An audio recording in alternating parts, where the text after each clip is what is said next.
गवळण म्हणजे गोपी म्हणजे कोणी स्त्री नाही, ती कोणी पुरुष नाही. मग काय आहे?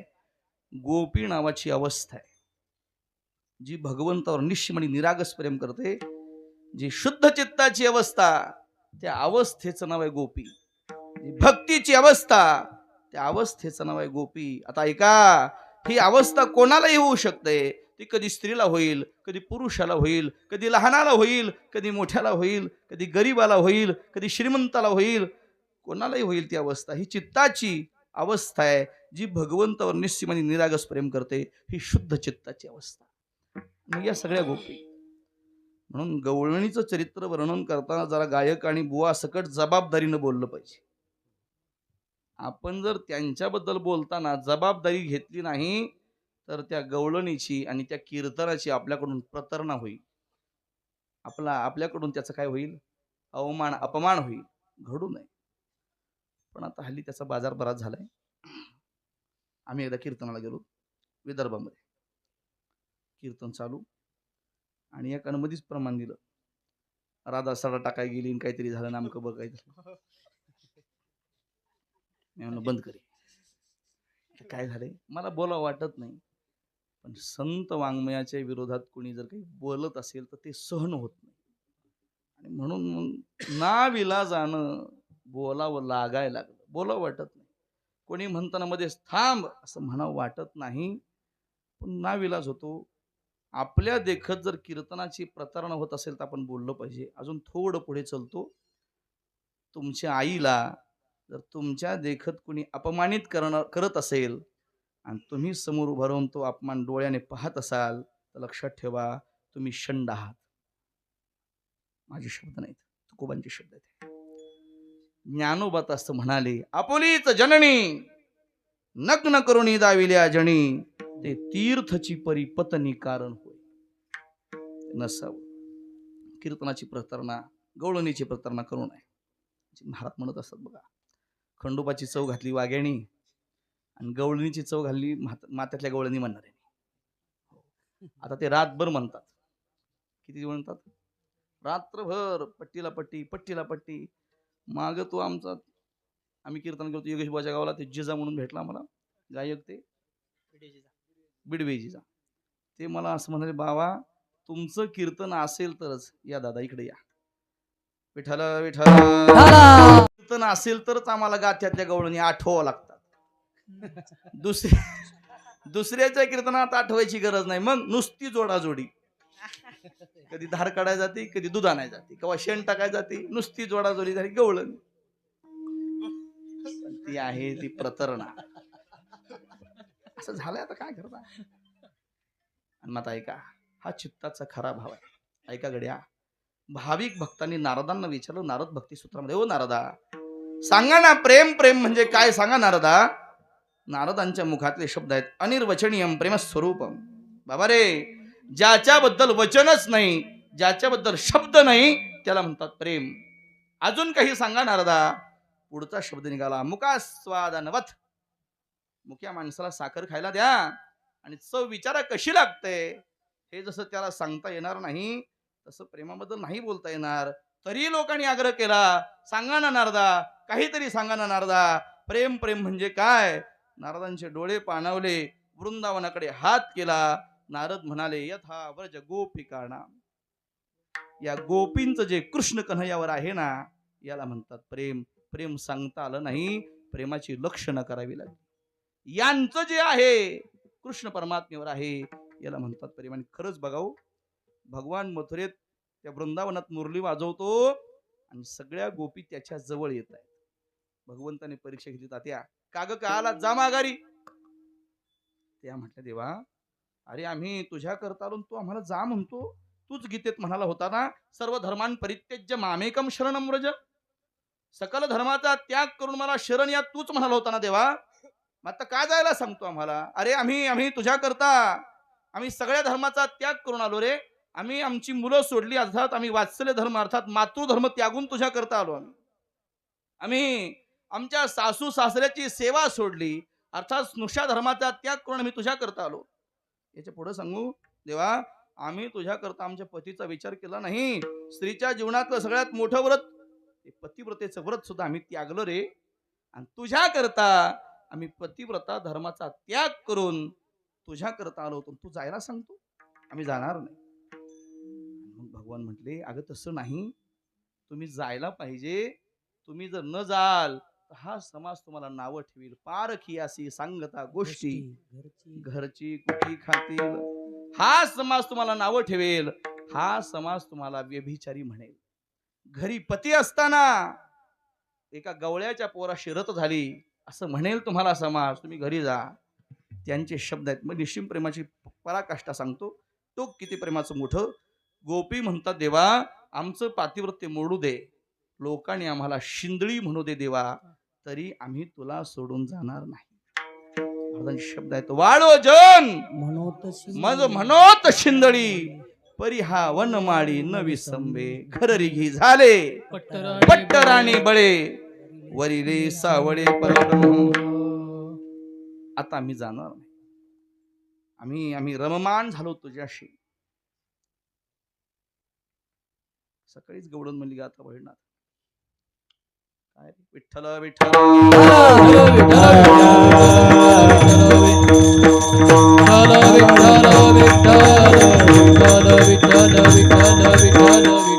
किती ओ शिकवाल मज वेळो वेळा, मी तया गोवळा रतलिये. मी तुझ्याशी रममान झाले रे, आम्ही तुझ्याशी रममान आहेत देवा, आम्ही आता जाणार नाही. माता ऐका, या सगळ्या गोपींचं चित्त शुद्ध, भगवंतावर निश्चिमाने निरागस प्रेम.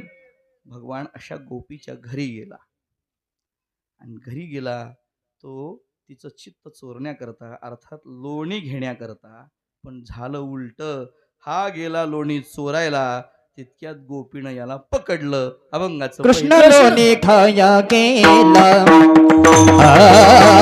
कृष्ण लोणी खाया गेला, कृष्ण लोणी खाया गेला, कृष्ण लोणी खाया गेला, कृष्ण लोणी खाया गेला, कृष्ण लोणी खाया गेला, कृष्ण लोणी खाया गेला, कृष्ण लोणी खाया गेला, कृष्ण लोणी खाया गेला, कृष्ण लोणी खाया गेला. ये बोनी गोपीने धरिला, ये बोनी गोपीने धरिला, ये बोनी गोपीने धरिला, ये बोनी गोपीने धरिला. माया पाची घेबोने आले, माया पाची घेबोने आले.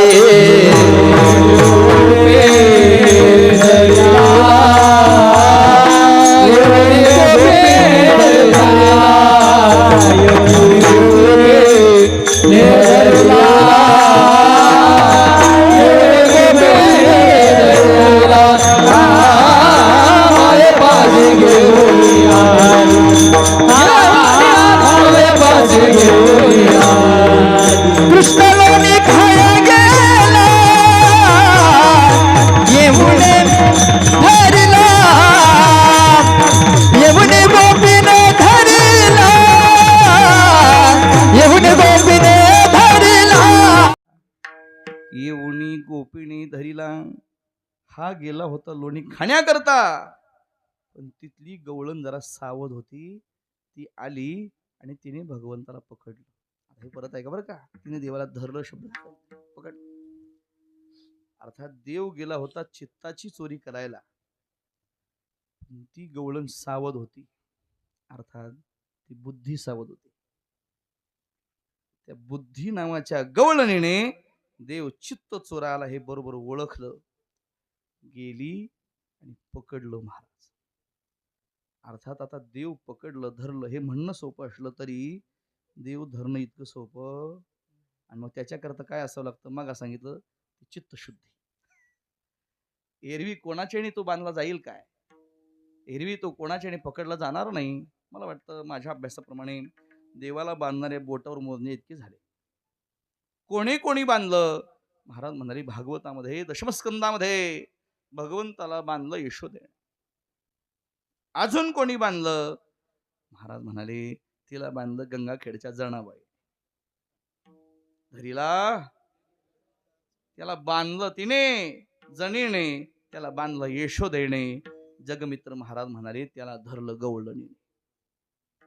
आणि ते तसं नसतं. आता आपल्याकडे दोरीचं जेव्हा जेव्हा रूपक केलं गेलं तेव्हा तेव्हा सत्वगुण रजोगुण आणि तमोगुण वापरला गेला.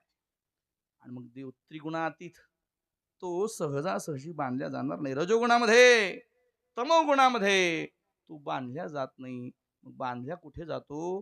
तो बांधल्या जातो सत्वगुणामध्ये. तो बांधल्या जातो शुद्ध भावामध्ये. तो बांधल्या जातो निष्काम भक्तीमध्ये, निष्काम प्रेमामध्ये. आणि मग ती गोपी आली. हा लोणी खायला तिथे गेलेला, अर्थात चित्त चोरी करायला गेलेला, पण त्या गोपीने याला निष्काम भावनेत खऱ्या प्रेमामध्ये पकडलं. नुसतं पकडलं नाही, हाताला धरलं. आणि ती त्याला घेऊन, आता दोन अर्थ करायचे आहेत, ती यशोदेकडे आली किंवा मायेत त्याला घेऊन आली. माया नाम अज्ञानात त्याला घेऊन आली. अर्थात देवालाही ज्याने सगुण साकार केलं तिलाच माया म्हणतात. आणि मग आता असा अर्थ घ्यायचा, आजच्या दिवशी माया नाम संसार. ती आजच्या दिवशी देवाला संसारात घेऊन आली. विठ्ठल विठ्ठल.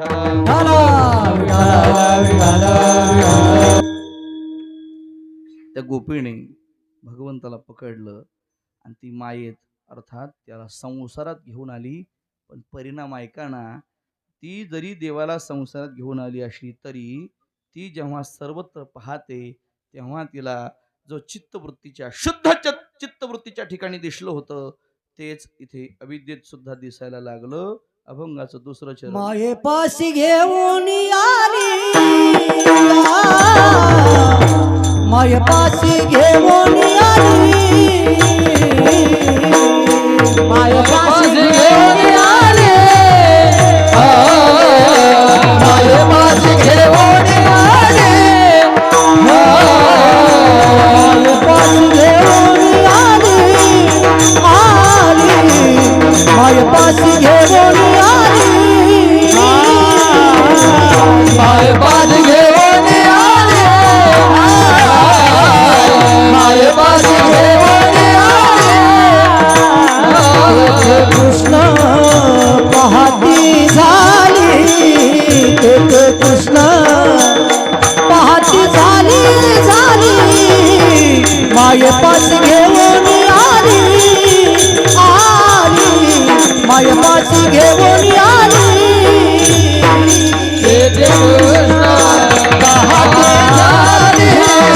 कृष्ण पाहती झाली, माये पाशी घेऊन आली,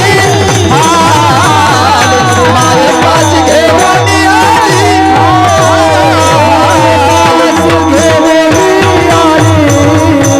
तेथे कृष्ण पाहती झाली, तेथे कृष्ण पाहती झाली, तेथे कृष्ण पाहती झाली.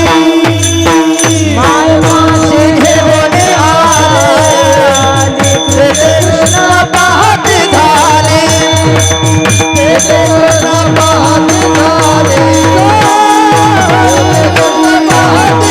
पाहती झाली.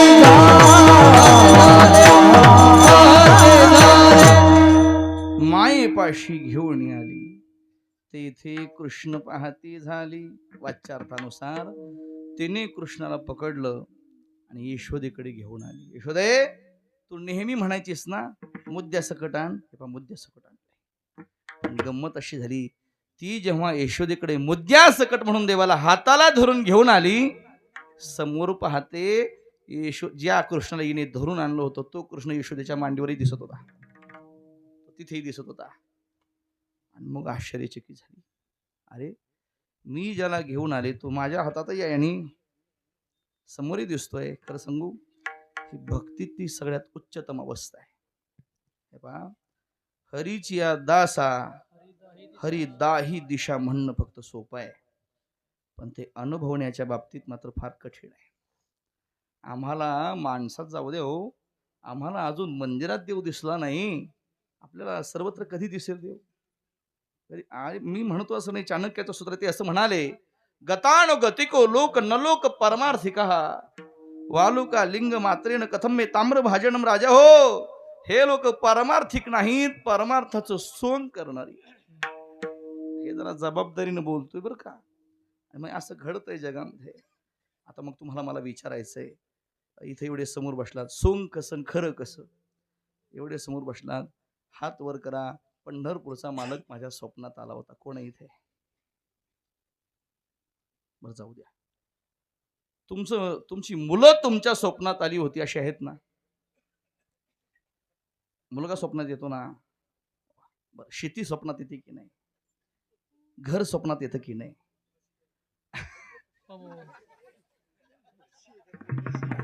हे अजून चांगलं आहे. म्हशी स्वप्नात येतात. म्हणजे हे सगळं येतं म्हणजे बायको सुद्धा स्वप्नात येणारच. आता पुढे ऐका. मला वाटतंय जर स्वप्नात घर दार म्हशी बायको येत असेल तर देवाने यायला काय हरकत आहे? देव स्वप्नात यायलाच पाहिजे, यावंच त्यानं. पण महाराज असं घडतंय का? आणि मग असं का घडत नाही त्याचं फार मोठं उत्तर नाही. अजून आमची भक्ती परिपूर्ण नाही. सोंगे छंद काही देव जोडे ऐसे नाही, देव जोडे ऐसे नाही, देव जोडे ऐसे नाही.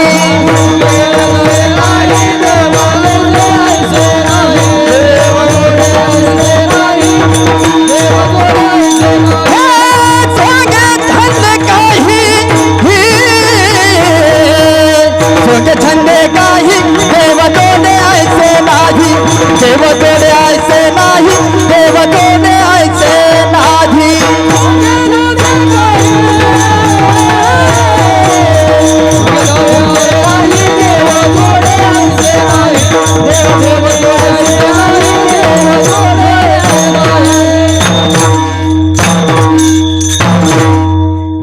सोंगे छंदे काही देव जोडी ऐशी नाही.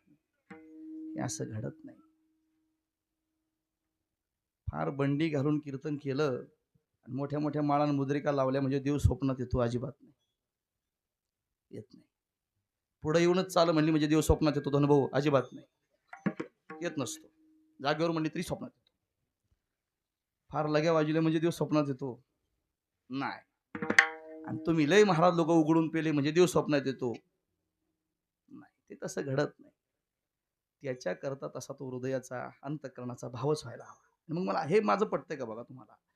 जर भौतिक जगातलं सगळंच स्वप्नात येत असेल तर ज्यानं भौतिक जगत निर्माण केलं तो स्वप्नात यायला काय हरकत आहे?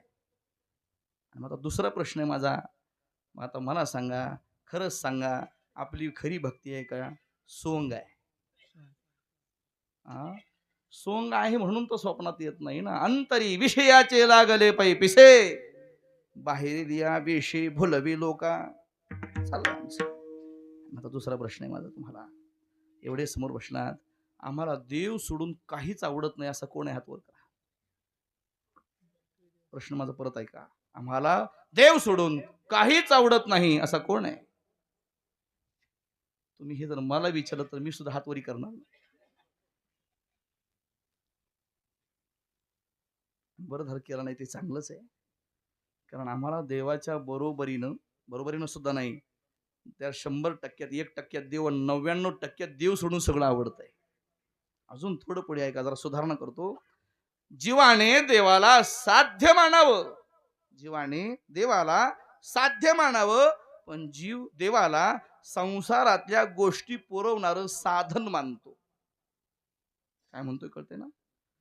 आम्हाला बायको द्यावी पण देवानच द्यावी, आम्हाला मुलं व्हावी पण कोणी द्यावी? देवानं द्यावी. आमचा बंगला व्हावा पण देवाने द्यावा. अर्थात आम्ही देवाला साध्य नाही मानत, आम्ही देवाला संसारातल्या गोष्टी पुरवणारं साधन मानलं. मग परिणाम आमची भक्ती खरी नाही. आमचं चाललंय ते काय चाललंय? सोंग सोंग चाललंय. हे जेव्हा ज्ञानोबाला विचारलं, महाराज तुम्हाला देव आवडतो का? जीवीची आजीवा प्रेम, भावाची भावा, जीवीची आजीवा प्रेम, भावाची भावा, जीवीची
विचारलं कीर्तनात शेलेकरी कसा असावा, मी तुमच्याकडे वोट करीन बघा, तुमच्यासारखाच असावा.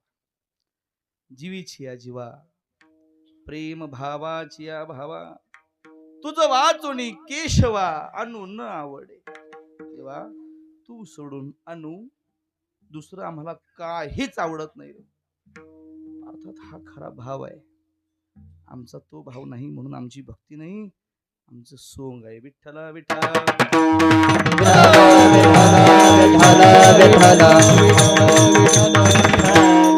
मी आता प्रत्येक कीर्तनात हे सांगायला लागलो. चला हो, आमच्या त्याच्या घरी भजन आहे, चला न जाऊ. लोक म्हणतात त्याच्या घरी आम्ही येत नाही. चला न बाबाच्या मठात सप्ताह आहे, मठात त्याच्या मठात आम्ही जात नाही.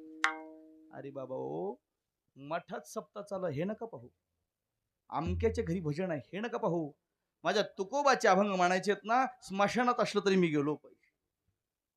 हा भाव असला पाहिजे त्याच्या मागे. माझ्या तुकोबाच्या अभंगावर कीर्तन करायचंय ना, मग मी तिथं गेलोच पाहिजे. हा भाव असला पाहिजे. पण आमचा हा भाव राहत नाही. आमच्या त्या भावाच्या मागे आमचा प्रपंच, आमचा अहंकार, आमचे विकार आडवे येतात. आम्हाला काल परवाशी घडले भाऊ, चांगल्या भपला आम्ही फोन लावला, त्यांची तारीख घ्यायची होती आपल्या बाबाच्या मठात. तर ते असं म्हणाले तुम्ही किती द्याल.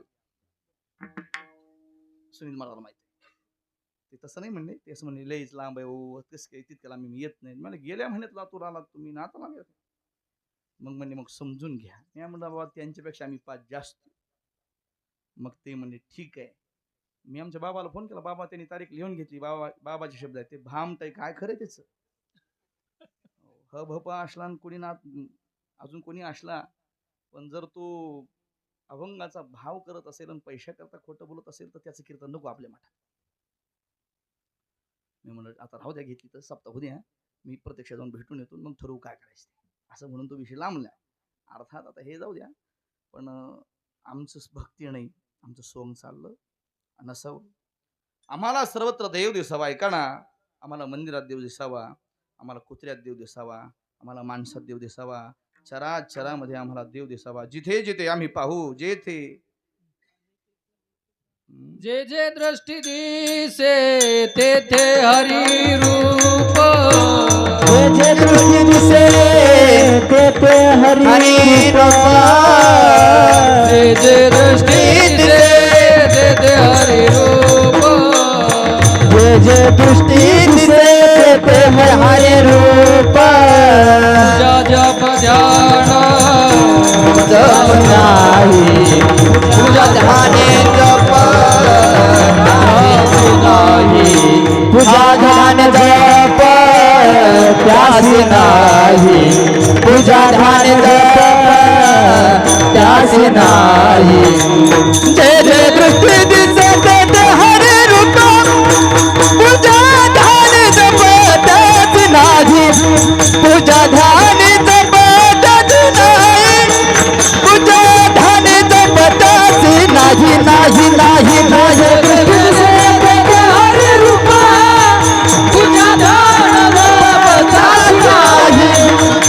ध्यान जप त्यास नाही, नाही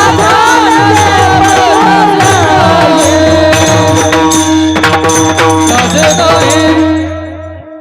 आम्हाला सर्वत्र देव दिसावा, जे जे दृष्टी दिसे ते ते.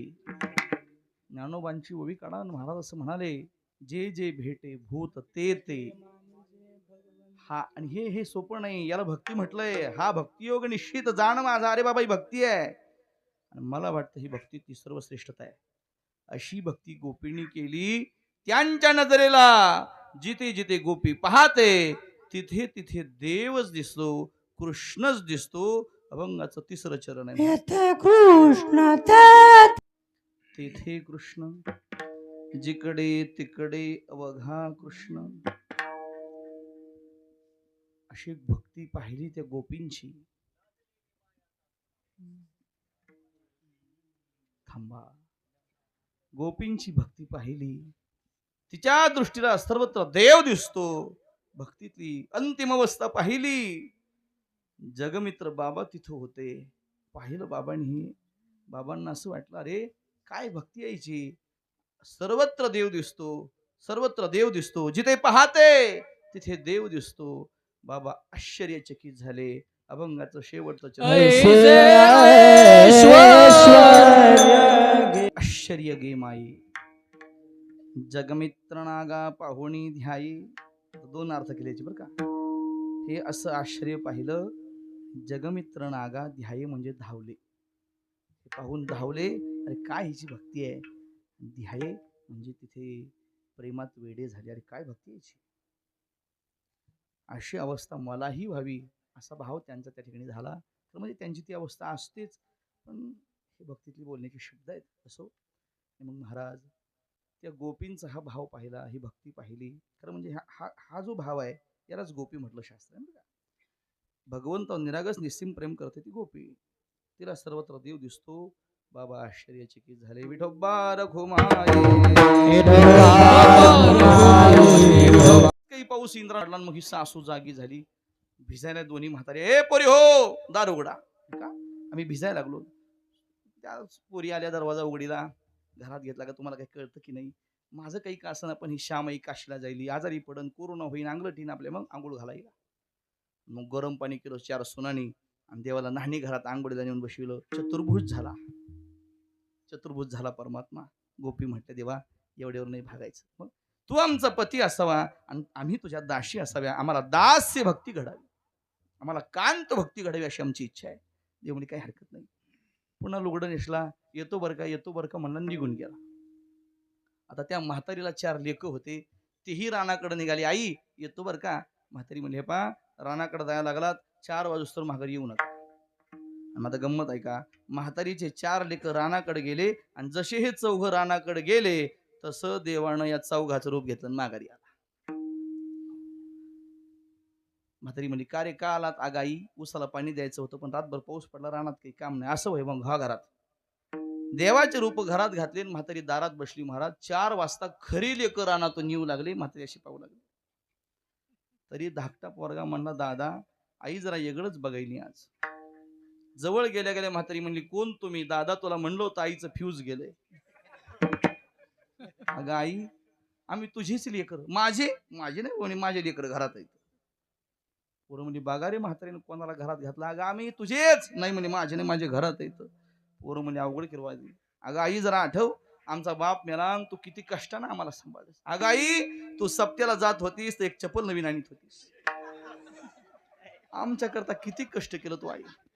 अगं आई दिवसा तू आपला कापूस इच्छित होतीस. रात्री लोकांचं इचून आणत होतीस. आमच्या करता बरंच कष्ट केलंस तू. मग म्हातारी म्हणजे कळलं तुम्ही माझेच आहेत. आठवणी आहेत म्हणजे तुम्ही माझेच आहेत. घरात कोण घातले कोणाच ठाऊक म्हणले बघा. परी हो दार उघडा. पोरीने दार उघडलो महाराज. आता बाहेरचे 4 आणि आतून देवाचे 4 रूप बाहेर आले. Same to same. म्हातारीनं पाहिलं बुचकळ्यात पडली. काय करावं हे कापले. आपले कोणती ओळखू ना. शेवटी सुनालाच म्हणली होय ग ह्यातले तुमचे नवरी कोणते आहेत. सुना म्हणाले आत्या दोन्ही बी आमचेच आहेत. आता देवाच्या रूपाला काही नाही म्हणतात का. बराच काही म्हातारीनं प्रयत्न केला पण मेळ लागेना. शेवटी तिनं ते 8 लेकं सोबत घेतली. म्हणजे देवाचे 4 रूप खरे 4 सुना. आणि म्हातारी नंद बाबाकडे गेली. बाबा यातले माझे कोणते ओळखू ना जरा ओळखून द्या. बाबा म्हणले बाई तुझे तुला कळणार तर मला कशी कळते. काही कसं म्हणजे आता ते द्या ओळखून. नंद बाबाने बराच प्रयत्न केला पण काही मेळ लागेच ना. शेवटी नंद बाबा म्हटले पोरी हो जरा बाजूला या. पोरी बाजूला घेतल्या. आपापल्या मालकाची एक गुप्त खून सांगा तुमचा नवरा हुडकून देतो. मग एक जण म्हणजे बाबा माझ्या मालकाच्या डाव्या कानामागं तिळ आहे. आता बारीक आहे का. तू घरात जा. कृष्णाच्या आईला बोलवून आणा. यशोदा माईला बोलव. का हो आपला कृष्ण कुठे आहे. ती म्हणजे काल 4 वाजता खेळाय म्हणून गेलाय अजून आला नाही.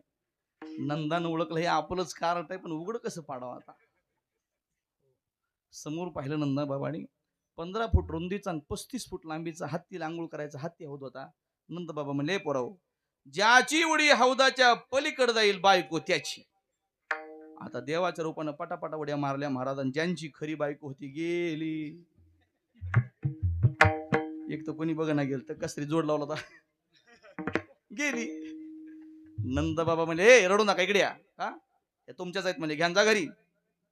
खुश झाली महाराज. आपापल्या बायका घेतल्या आणि घराकडे निघाले. पण देवाचे रूप भांडा आले. बाबा उड्या आम्ही मारल्या बायका आमच्या पाहिजे. नंद बाबांनी सांगितलं, कृष्णा ओळखलंय तुला. अरे आम्हाला माहित आहे, इतकी लांब उडी जीवाची जात नसते, देवाचीच जात असते. आम्ही ओळखलंय तुला. आणि मग महाराज मूळ रूपामध्ये प्रकट झाला.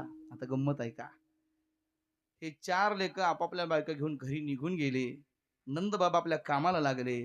पण त्या सासू म्हणणारीनं यशोदेकडे गारहाणं चालू केली. यशोदे, ए यशोदे, तुझ्या मुलानं चोऱ्या केल्या आम्ही बोललो नाही, तुझ्या मुलानं आमच्या मुलांच्या खोड्या काढल्या आम्ही बोललो नाही, पण आता तरी यावर यशोदे काही लाज वाटते अबरी अबरी आपुल काना, अबरी अबरी आपुल काना, नाचेल्या आमुच्या सुना, नाचेल्या आमुच्या सुना, नाचेल्या आमुच्या सुना.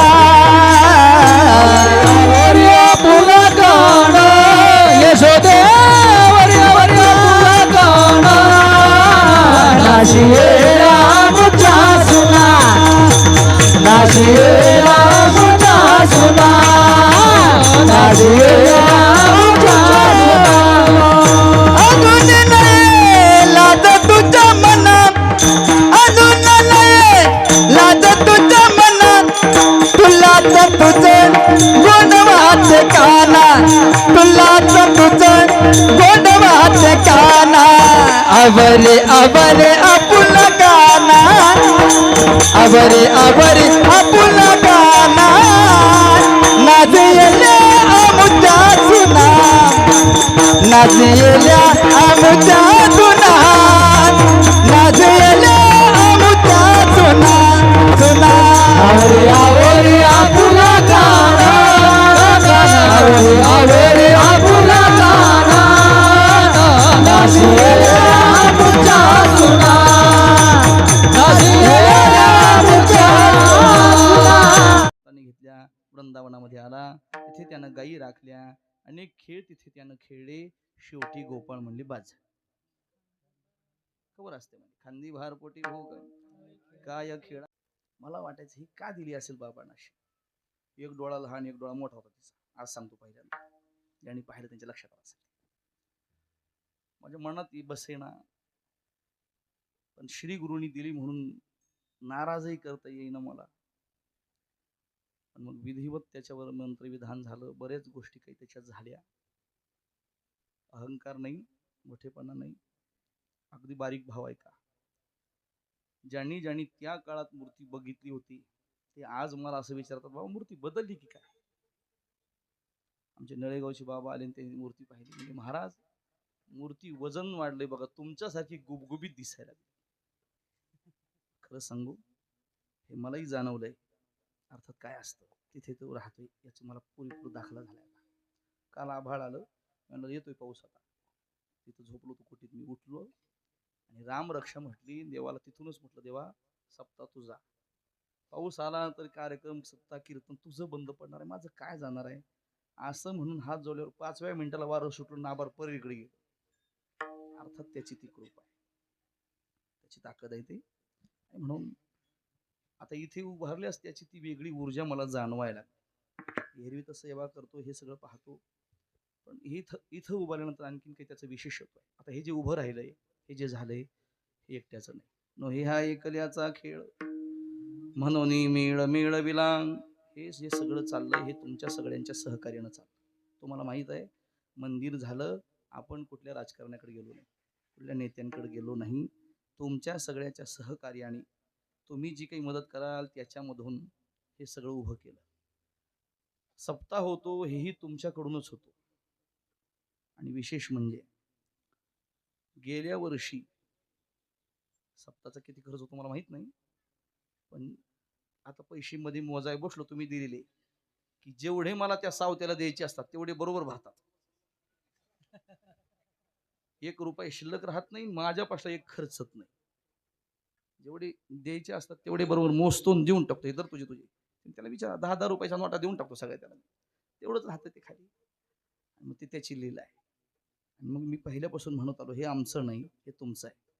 आश्रम तुमचा, मंदिर तुमचं, रामराया तुमचा.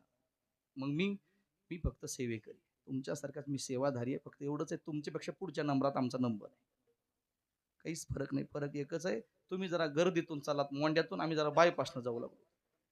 जायचं तिथंच आहे. म्हणून सगळ्यांच्या सहकार्यानं चाललेला सप्ताह, हा आश्रमाची ही उभारणी, आणि तुम्ही सगळे सहकार्य करता त्याबद्दल तुम्हाला खूप खूप धन्यवाद, खूप खूप आभार. त्यामध्ये श्री टाकळीकर गावकरी असतील, भजनी मंडळ असेल, पांगरीकर ग्राम